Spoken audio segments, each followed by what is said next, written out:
अगर आपको कोई मेडिकल इमरजेंसी आ जाए या आपके किसी फैमिली मेंबर को, तो आप कहाँ जाओगे? प्राइवेट हॉस्पिटल या सरकारी अस्पतालों में? मैं आपको एक देश की जाने माने प्राइवेट हॉस्पिटल की स्टोरी सुनाता हूँ। सितंबर 2017 की बात है। आध्या सिंह नाम की एक 7 साल की बच्ची को डेंगू होने के कारण देश की एक जानी मानी पॉपुलर हॉस्पिटल में भर्ती कराया जाता है। सिर्फ 15 दिन डेंगू के ट्रीटमेंट के बिल आता है अप्रॉक्स 16 लाख रुपए।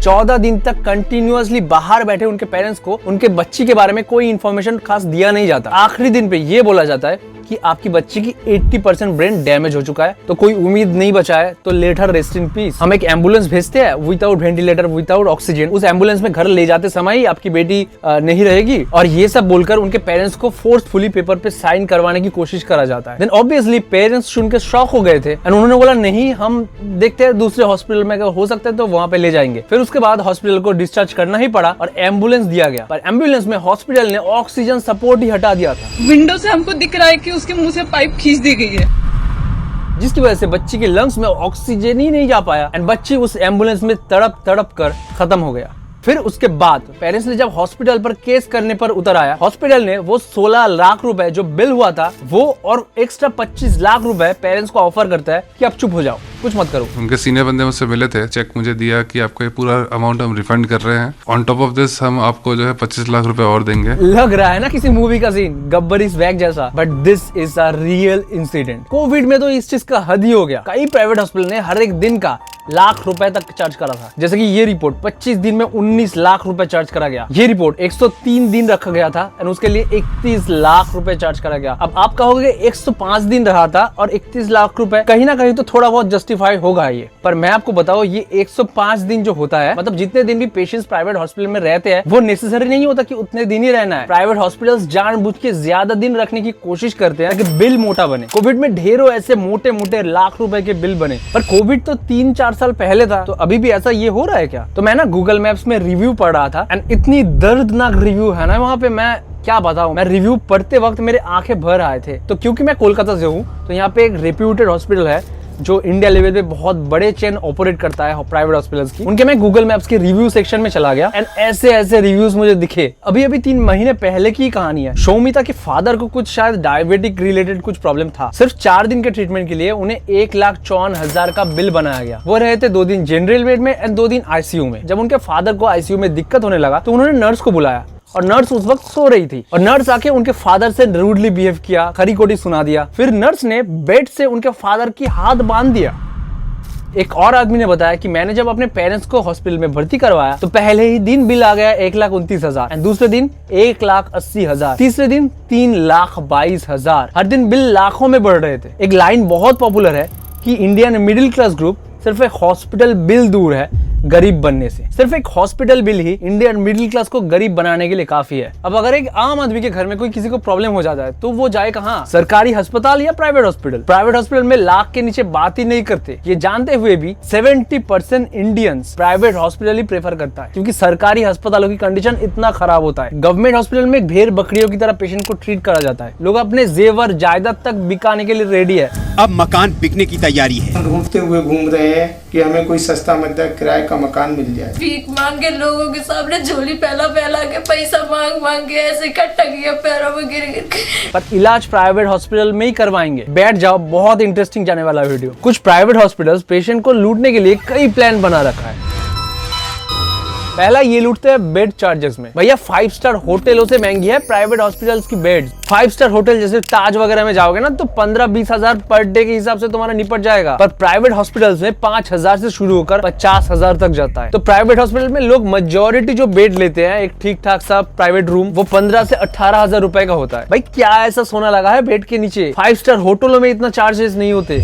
दूसरा ये लूटते हैं अननेसेसरी डायग्नोस्टिक एंड सर्जरी में। इंडिया में डॉक्टर्स जब किसी प्रॉब्लम के लिए आपको सर्जरी के लिए बोलता है, टाइम्स ऑफ इंडिया के इस रिपोर्ट के हिसाब से 44% सर्जरीज फेक करा जाता है। मतलब उस सर्जरी की कोई जरूरत ही नहीं थी, वो सर्जरी सिर्फ इसलिए करा गया ताकि आपसे पैसा लिया जा सके। एंड डायग्नोस्टिक एंड टेस्ट वगैरह भी 40 से 60% फ्रिकिंग फेक कराया जाता है। मतलब उस टेस्ट की कोई जरूरत ही नहीं होता। डॉक्टर्स वो प्रिस्क्राइब करते हैं टेस्ट ताकि बिल मोटा बन सके। टाइम्स ऑफ इंडिया की ये रिपोर्ट देखिए, नेशनल फार्मास्यूटिकल प्राइसिंग अथॉरिटी ने एक रिसर्च में ये पाया, एक पेशेंट का जो मोटा बिल आता है उसका 46% सिर्फ मेडिसिन एंड कंज्यूमेबल से होता है। मेजॉरिटी प्राइवेट हॉस्पिटल जैसे मेडिसिन, ग्लव्स, मेडिकल जो मशीनें होती है उसका जो नॉर्मल प्राइस होना चाहिए उससे 1737% ज्यादा दामों में बेचा जा रहा है। एक ग्लव्स यूज होने से लेकर एक पानी पीने तक, पानी भी फ्री में ऑफर नहीं करते ये। एंड कुछ केसेस में तो ज्यादा बढ़ा चढ़ा कर ग्लव्स दिखाया जाता है बिल में, जैसा कि अध्या सिंह के केस में हुआ था। एग्जैक्टली बोले तो टोटल 14 दिन रहने के लिए उनके बिल में 2700 ग्लव्स एंड 650 सिरिंज इंक्लूड करा गया। अध्या सिंह के पास 4 नर्सेस थी। अध्या सिंह के फादर के अकॉर्डिंग वो नर्सेस 6-7 घंटे बाद आकर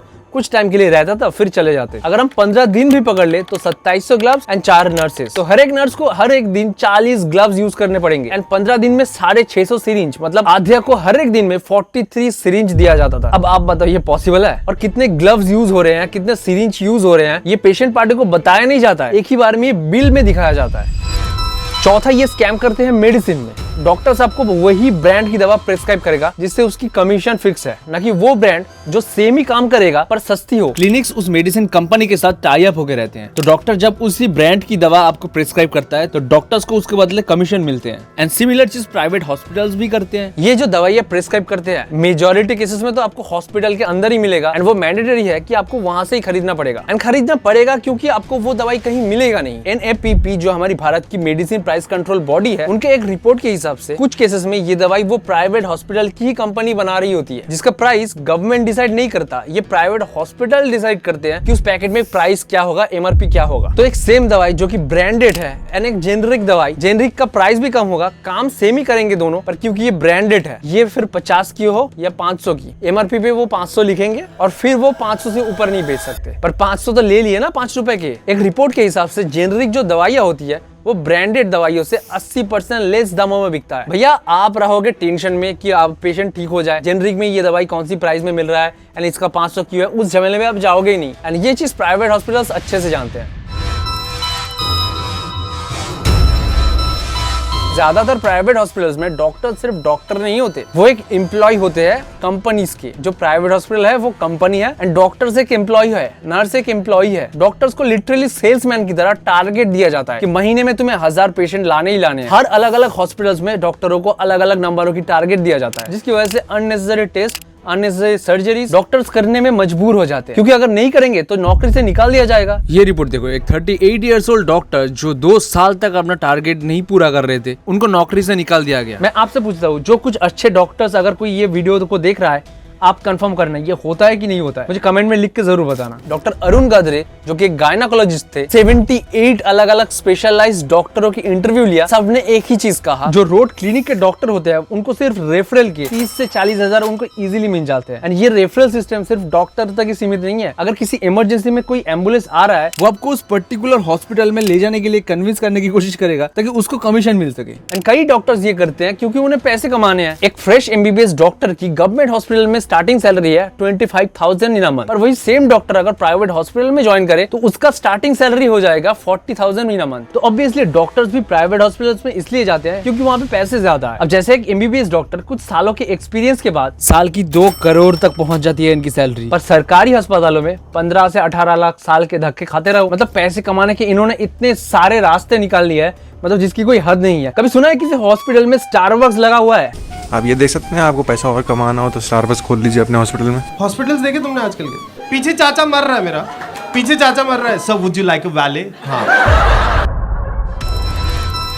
पर इन सब के बीच बहुत काले काम भी होते हैं, जैसे कि भोपाल का नंदन जो पेशा से एक एडवोकेट है, उनकी वाइफ को एक प्राइवेट हॉस्पिटल में भर्ती करवाया गया था। उनकी डेथ होने के बाद भी 6 दिनों तक उनको फेक जिंदा रखा गया वेंटिलेटर पे, ताकि उससे और बिल बन सके और मोटा बिल बन सके, और एंड में 8 लाख रुपए का मोटा बिल थमा दिया गया। 2018 में तमिलनाडु में एक आदमी को फेक 4 दिनों तक जिंदा रखा गया। फिर उसके बाद 8 लाख रुपए का बिल थमा दिया गया। 2022 हरियाणा सोनीपत, मरीज को हाई ब्लड प्रेशर की वजह से भर्ती कराया गया। हॉस्पिटल में जानबूझकर उनकी केयर नहीं करा जाता, जिसकी वजह से उन्हें डेथ हो जाता है और डेथ होने के बाद भी फैमिली को बताया नहीं जाता है। फिर 10 दिनों के बाद एक 14 लाख रुपए की बिल थमा दिया जाता है। गब्बर इज बैक मूवी का रिजेम्बलेंस मिल रहा है and all these stories are real life stories. कई प्राइवेट हॉस्पिटल्स मोटा मोटा बिल तो थमा रहे हैं पर पेशेंट की केयर भी नहीं कर रहे। कई पेशेंट को तो जिंदा होते हुए भी मरा हुआ डिक्लेयर कर दिया जाता है। जैसे कि 2021 की एक स्टोरी है श्रीकेश कुमार, जिसको एक बाइक एक्सीडेंट हुआ था। गहरा चोट लगने के कारण हालांकि उन्हें डिस्ट्रिक्ट हॉस्पिटल में भर्ती करा गया। हॉस्पिटल में उनको डिक्लेयर कर दिया गया एंड मॉर्ग में फ्रीजर में रख दिया गया। पर ठीक 7 घंटे बाद उन फ्रीजर में उनको होश आ गया, मतलब वो जिंदा थे।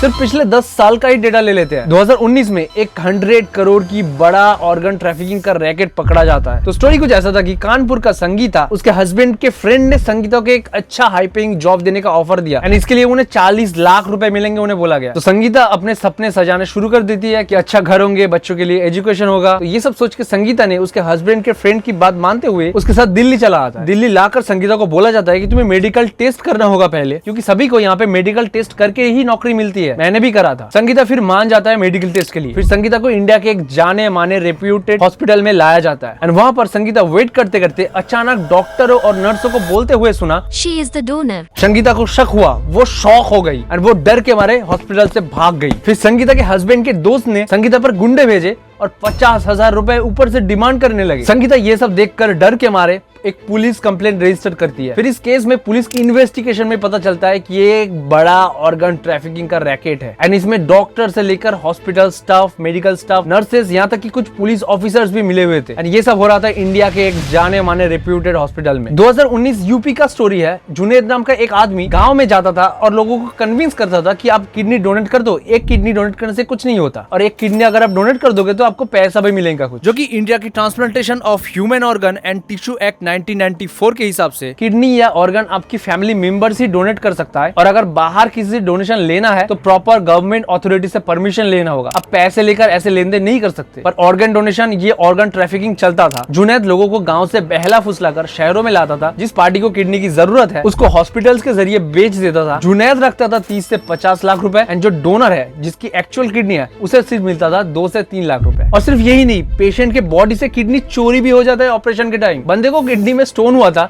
वो बेचारा ऑपरेशन करवाने गया एंड किडनी ही निकाल लिया। अब बताओ, ये सब जानते हुए भी 70% ऑफ द इंडियन प्रेफर करते हैं कि गवर्नमेंट हॉस्पिटल के बजाय वो प्राइवेट हॉस्पिटल में ही जाए, क्योंकि वो रिस्क नहीं लेना चाहते। गवर्नमेंट हॉस्पिटल पे उनका ट्रस्ट नहीं है और ये एक बड़ा फेलियर है हमारी सरकारी अस्पतालों की। मेजॉरिटी जो एक ठीक ठाक सा बड़ा सरकारी अस्पताल है वो इतना ओवर क्राउडेड रहता है कि क्या ही बताए उस पे। जैसे गवर्नमेंट की एक रिपोर्ट ने दिखाया कि गवर्नमेंट अस्पतालों में हर 1000 लोगों के लिए 0.54 बेड है, मतलब एक बेड भी नहीं, आधा बेड। 1000 लोगों के लिए आधा बेड। अब ऑफ कोर्स 1000 लोग तो एक ही बार में बीमार नहीं हो रहे हैं, बट स्टिल कुछ 100 लोग तो हो रहे हैं, चलो कुछ 50 लोग तो हो रहे हैं, उनके लिए सिर्फ आधा बेड। इसलिए आप हर सरकारी अस्पतालों में देखोगे कि भीड़ से भरा हुआ है। आप शायद विश्वास नहीं करोगे पर मैंने अपने आंखों से सरकारी अस्पताल में एक बेड को 5 लोगों के लिए अलॉट करते देखा है। पूरे इंडिया में ना कुछ 70,000 हॉस्पिटल्स हैं, उसमें से करीब 43,000 प्राइवेट हॉस्पिटल्स हैं, बाकी के 27,000 सरकारी अस्पताल, और ज्यादातर सरकारी अस्पतालों में यही हाल है। तो इसीलिए प्राइवेट हॉस्पिटल में चले जाते, कौन ले ये झंझट, कम से कम बेड तो मिलेगा। एंड सरकारी अस्पतालों में वेटिंग टाइम बहुत लंबे होते हैं, बहुत। कई बार तो एक एक्सरे कराने के लिए आपको सालों तक का वेटिंग पीरियड दे देते हैं ये लोग। 24 साल की मधु कुमारी जब अपने 12 साल के बच्चे को सीढ़ियों से गिर जाने के बाद 23 नवंबर 2022 को दिल्ली के लोकनायक हॉस्पिटल में ले जाया गया, तो हॉस्पिटल स्टाफ ने बोला कि आप एक्सरे करवा लो। तो मधुरी बोले ठीक है। फिर मधुरी को 1 घंटा लाइन में वेट करवाने के बाद उनको एक्सरे की डेट दिया जाता है 23 दिसंबर 2023,